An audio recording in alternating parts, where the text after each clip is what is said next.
அப்படி நீங்கள் உங்கள் வாழ்க்கையில் ஏசப்பா உங்களை நடத்துனது, இந்த மாதத்தில் ஏசப்பா உங்களை நடத்துனதை எத்தனை பேர் உணர்றீங்க?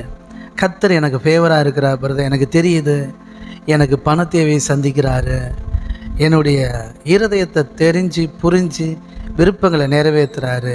அது சாப்பாட்டு காரியமாக இருக்கலாம், ஏதோ கர்த்தருடைய நடத்துதலை நீங்கள் நல்லா பார்க்குறீங்க. அது பண தேவையாக இருக்கலாம், குடும்ப சமாதானமாக இருக்கலாம், நீங்கள் விரும்புகிறத செய்கிறது. தேவனுடைய நடத்துதலை நான் உணர்றேன் பிரதர் அப்படின்னு எத்தனை பேர் இருக்கிறீங்க?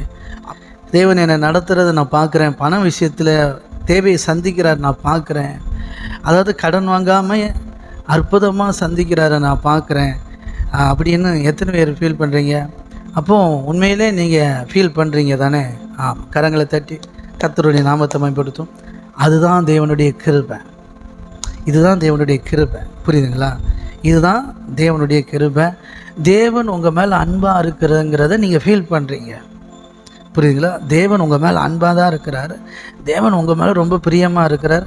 அதனால் உங்களுக்கு எப்படியெல்லாம் பண தேவையை சந்திக்கணுமோ, எப்படி யாரை கொண்டு அப்படி சந்திக்கணுமோ அப்படி சந்திக்கிறார். சரிங்களா? இப்போதைக்கு நம்முடைய சிச்சுவேஷனுக்கு ஏற்ற மாதிரி கொஞ்சம் கொஞ்சமாக சந்திப்பாராக இருக்கும். இப்போதைக்கு நம்முடைய கெப்பாசிட்டியை பொறுத்த வரைக்கும், நம்முடைய பொருளாதாரத்தை பொறுத்த வரைக்கும் நம்ம கொஞ்சம் கொஞ்சமாக சந்திப்பாராக இருக்கும்.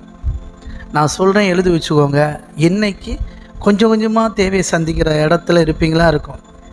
சரிங்களா? ஆனால் ஒரு நாள் கண்டிப்பாக ஒரு பெரிய மிராக்கள் தேவன் செய்வார். ஆமென். அந்த நாளுக்காக நீங்கள் காத்திருக்க வேண்டாம்.